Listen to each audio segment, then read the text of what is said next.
Oi, gente, tudo bem? Como é que vai todo mundo?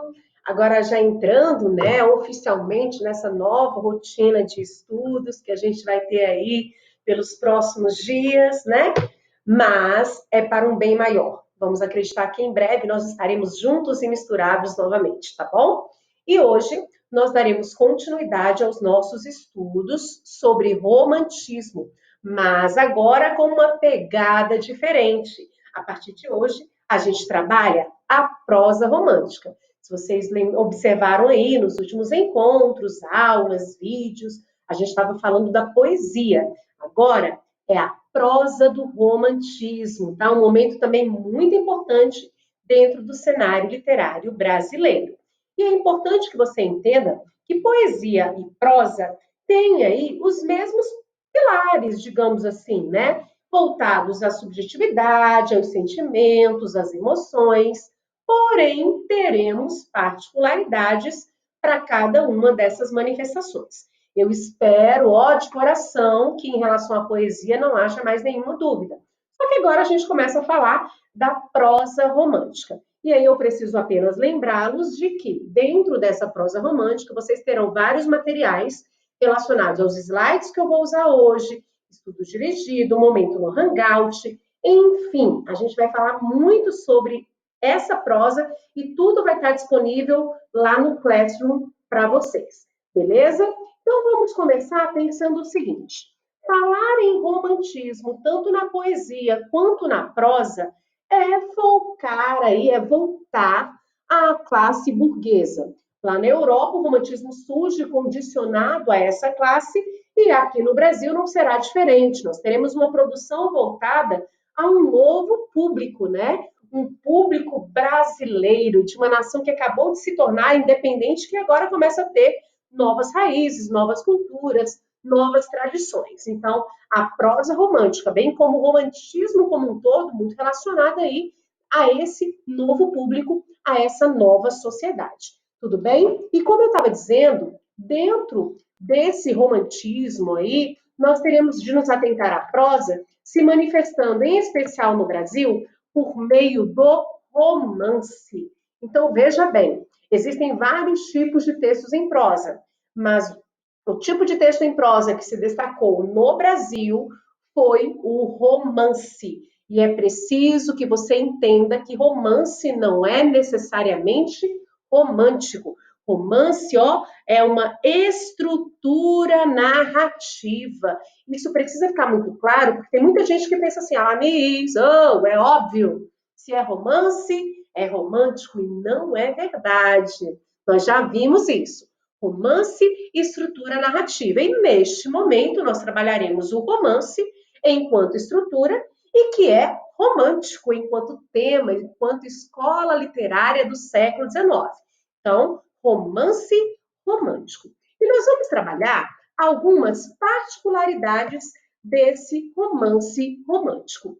E logo de cara, nós vamos entender o seguinte: que ele surge para atender à exigência de um novo público. Um público que não quer mais viver aquela arte aristocrata, neoclássica. É um público que quer se identificar, que quer que o texto trate da sua própria vida, dos seus próprios anseios, das suas próprias necessidades, dos seus próprios sentimentos. Lembra? Ele quer ler o texto, ele quer dizer: este cara sou eu. Essa identificação, ela é muito importante. Então, os romances românticos, eles surgem retratando, atendendo aos anseios desse novo público, tá? E por conta disso, o romance romântico vai ser considerado um importante instrumento de popularização da leitura. Porque vejam só, eu vou ter temas voltados àquilo que a galera queria ler. Eu vou ter uma linguagem mais popular, uma linguagem mais acessível, mais simples. Logo, o cabinha se identifica no tema e na linguagem. Há, então, neste cenário, um aumento considerável no número de leitores. Nós temos um novo público leitor sendo formado. Vale ressaltar que até a mulher começa a ter acesso a esses romances românticos e isso vai gerar aí vários questionamentos que depois nós vamos retomar. Tudo bem? Então, vejamos, nós temos aí esse cenário, né, que vai ser um cenário marcado pelo perfil de um novo público, pelo perfil do romantismo.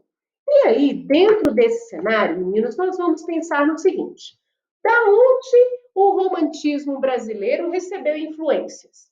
Do romantismo europeu.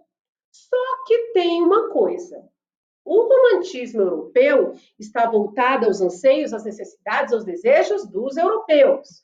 O romantismo brasileiro vai estar adequado ao nosso cenário, ao cenário brasileiro.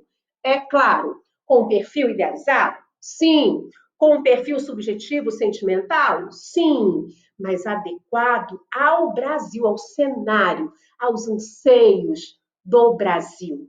Quer ver um detalhe? Por exemplo, ter um herói. Isso é comum às obras românticas europeias também.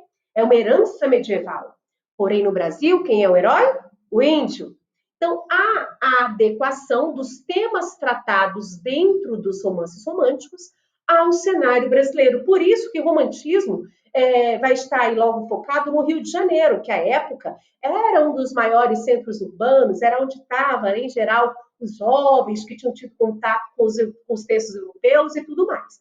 Mas há, então, essa adequação, embora haja a influência. Saindo disso aí, vem comigo, olha só.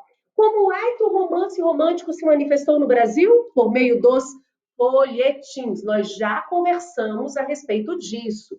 Eram textos que, ao invés de serem publicados todos de uma vez, eram publicados em periódicos, né? Terminando sempre num clímax, de forma que o cabinha tá lá lendo, terminou, na Casa de Papel, quando é que vem a quinta temporada? E aí lá vai, o cara espera ansiosamente para poder ler o capítulo seguinte. Meninos, vem comigo, essa estrutura deu certo. A galera começou a ficar mais empolgada, mais entusiasmada, e por conta desse e de outros recursos, houve aí um aumento no número de leitores no Brasil. Tá certo?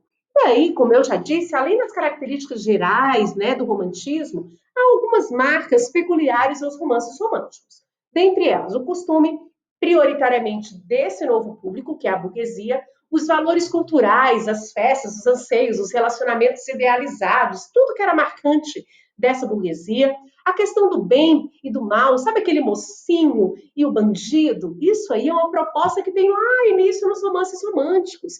O amor como redenção, o final feliz, o princípio do herói, é o que algumas pessoas vão chamar de romance água com açúcar. Parece que tudo dá certo. Por que, Alanis? Que coisa mais assim, sem lógica? Não, não é para o burguês, não é para o povo. O povo não quer se ver dentro da obra. Pois bem, o cara quer se ver feliz. O cara quer entender que ali é a realidade, cheia de máscaras, talvez, mas é aquilo que ele quer viver. Então, idealiza-se isso e cria-se isso dentro dos romances românticos. Daí, essa popularização.